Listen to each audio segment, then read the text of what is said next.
Well, you missed the graduation. I'm sorry. It couldn't be helped.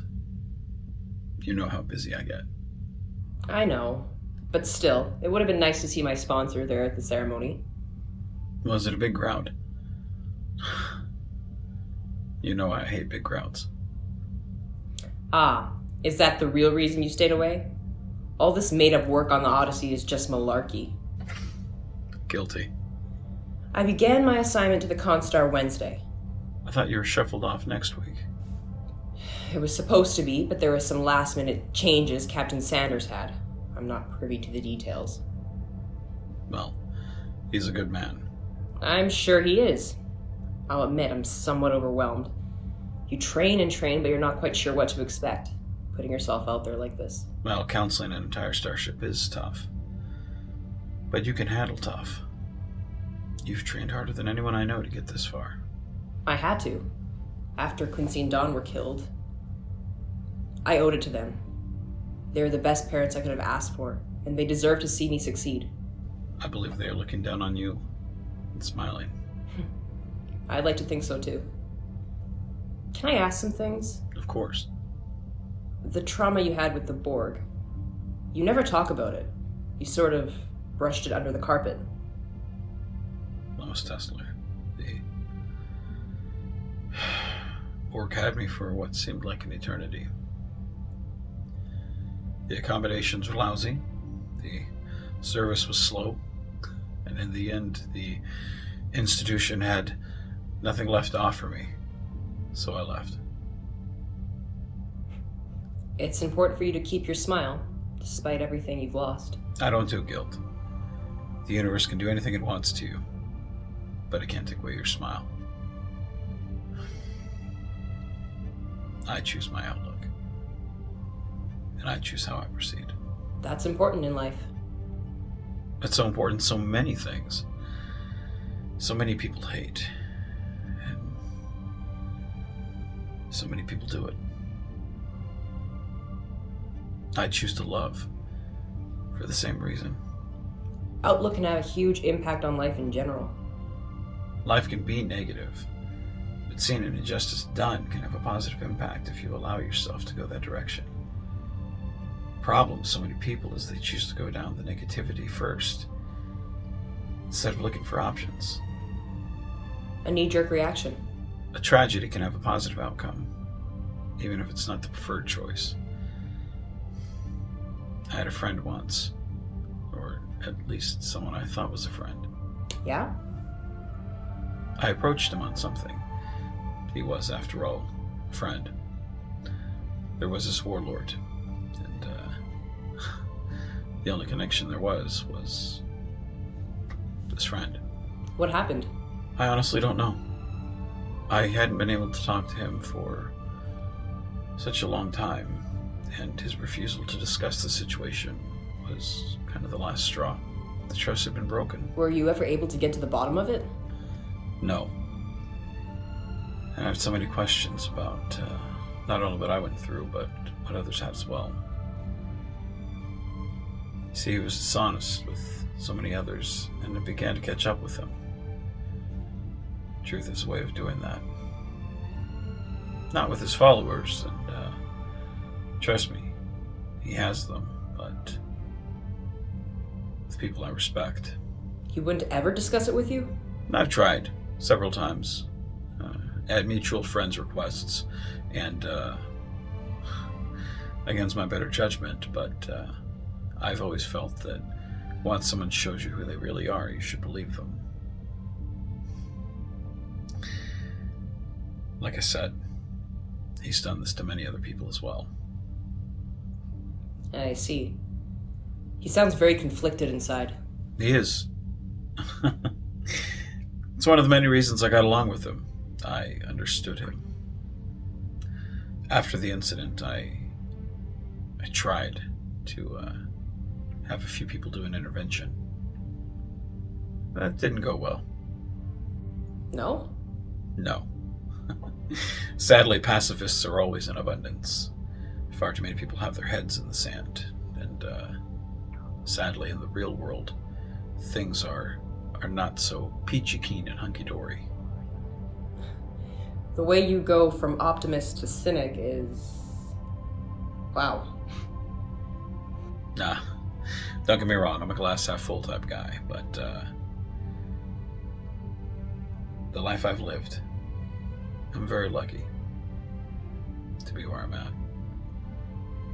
But when your friends don't stand with you,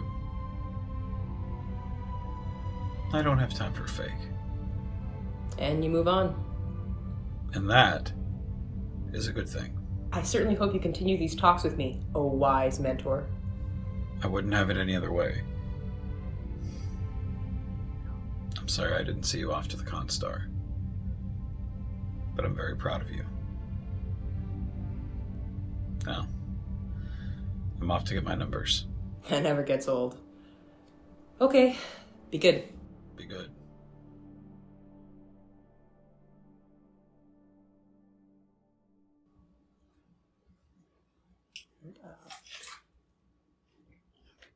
It's interesting how things come full circle.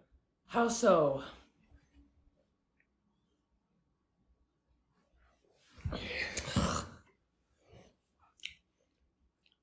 You'll never believe what the warlord said and what the fallout led to. Do tell. These bastards, they come from another universe. They don't belong here. They wear the face of our loved ones, but there's no love in their hearts. They may live among us, but these so-called immigrants, these invaders from another universe, are no angels. My sources are investigating these freaks of society. Even the truest of believers, their faith will be shaken. We cling to the ideal. I was wondering when the attacks would come again. Some call me a prophet, a servant for a far greater power, but I'm not. I'm just a man with foresight, and I see the truth. I've been preparing for something revolutionary. We cling to the ideal.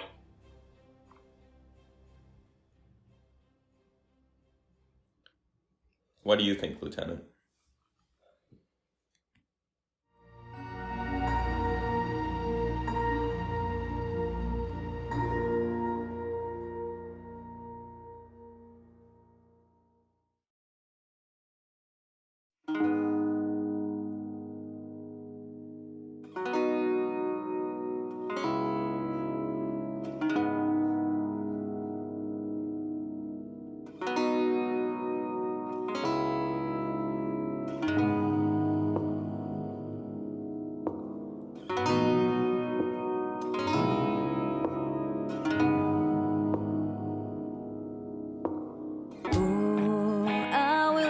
You for mercy, I will come to your blind.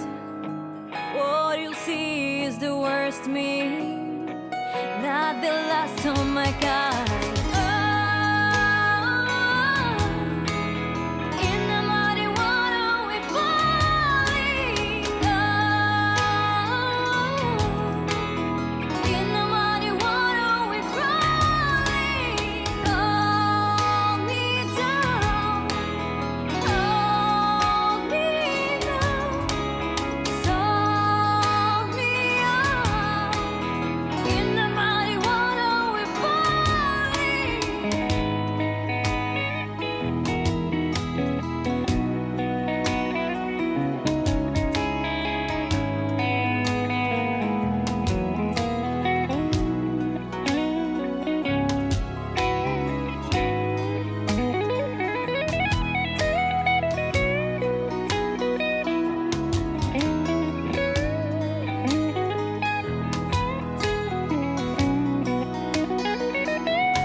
Anderson to Whaley. Go ahead, Phil. There is a word for what we're about to do, Tom.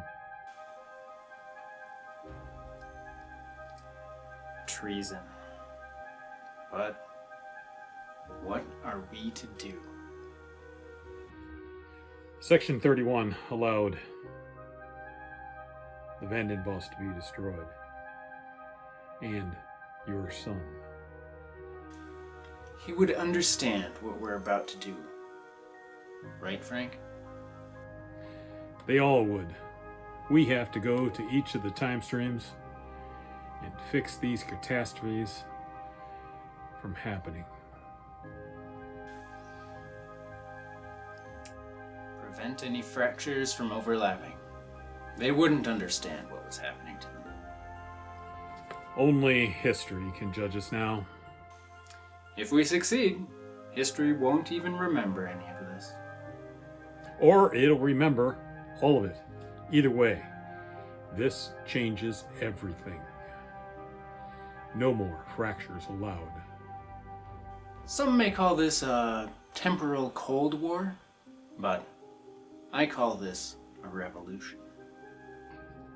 Then our first incursion will be to alter the USS Melbourne.